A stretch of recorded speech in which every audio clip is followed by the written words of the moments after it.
বাংলাদেশ সেনাবাহিনী তাদের ফায়ার পাওয়ারের এমন একটি নমুনা দেখেছে যা সত্যি কোনো নমুনার চেয়ে হাস্যকর সবচেয়ে বেশি ছিল।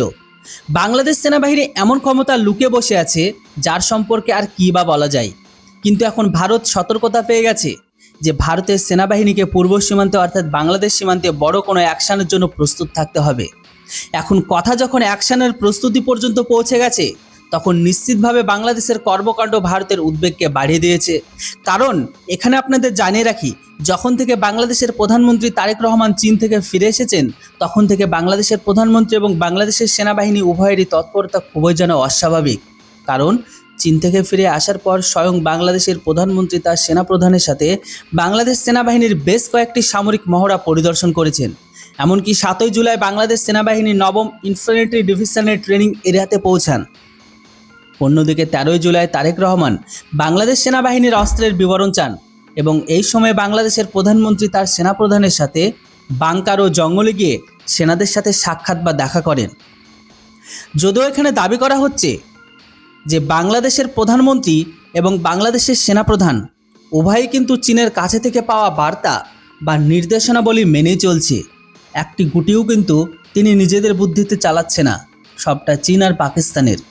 এমনকি টেলিগ্রামের কিছু বড় ডিফেন্স চ্যানেলে দাবি করেছে চীন বাংলাদেশের প্রধানমন্ত্রীকে পরামর্শ দিয়েছে যে তিনি যেন সেনাবাহিনীতে নিজের নিয়ন্ত্রণ আরও বেশি মজবুত বা আরও বেশি পাক্কা করে।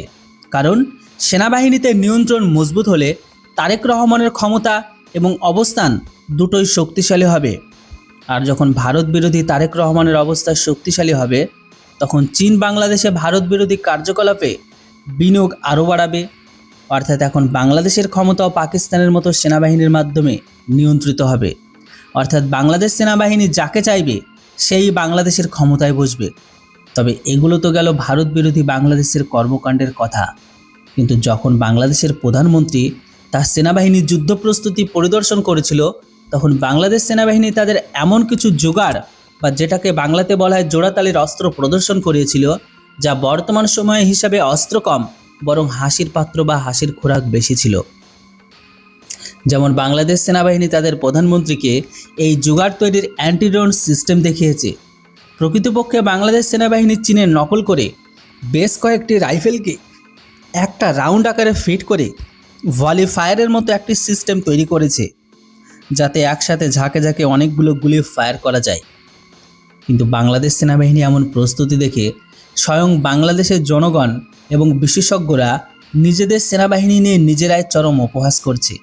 কারণ স্বয়ং বাংলাদেশের বিশেষজ্ঞরা জানিয়েছে, ভারতের মতো একটি দেশ যা কিনা তারা আধুনিক অ্যান্টিড্রোন সিস্টেম ছাড়াও লেজার অস্ত্রের দিকে পা বাড়িয়ে দিয়েছে, সেই ভারতের সামনে বাংলাদেশ সেনাবাহিনী এমন জোড়াতালির প্রস্তুতির কথা প্রমাণ করে যে বাংলাদেশ সেনাবাহিনীর কাছে মুখে শুধু বড় বড় বলার মতো কথাই বা শব্দই আছে, কিন্তু অ্যাকচুয়ালি প্রকৃতপক্ষে আজকের দিনের অ্যাডভান্স লেভেলের অস্ত্র কেনার মতো কোনো টাকা নেই।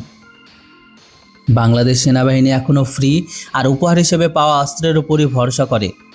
এমনকি সেটাই চায় যে তাদেরকে যেন আজকের দিনে কোনো বড় বড় দেশ তাদের ফেলে দেওয়া বা ব্যবহার করা অস্ত্রগুলো যেন ফ্রিতে দিয়ে দেয়, যেমন স্বয়ং ভারতে শত শত অস্ত্র উপহার হিসেবে দিয়ে এসেছে।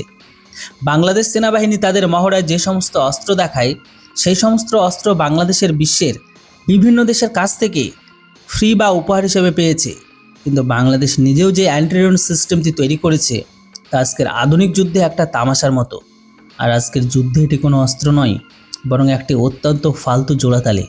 আর প্রশ্ন উঠেছে যে বাংলাদেশ সেনাবাহিনীর আছে কি তাদের প্রধানমন্ত্রীকে দেখানোর মতো আর কোনো কি আধুনিক অস্ত্র ছিল না? এই কথাটা বলাটাও স্বাভাবিক। বন্ধুরা, এবার আপনারাই বলুন, বাংলাদেশ সেনাবাহিনী তাদের দেশের প্রধানমন্ত্রীকে দেখানোর মতো এই জোড়াতালি অস্ত্র ছাড়া কি আর কি কিছু ছিল না? আপনাদের মতামত অবশ্যই কমেন্ট বক্সে লিখে জানান। Thanks for watching. জয় হিন্দ, বন্দে মাতরম।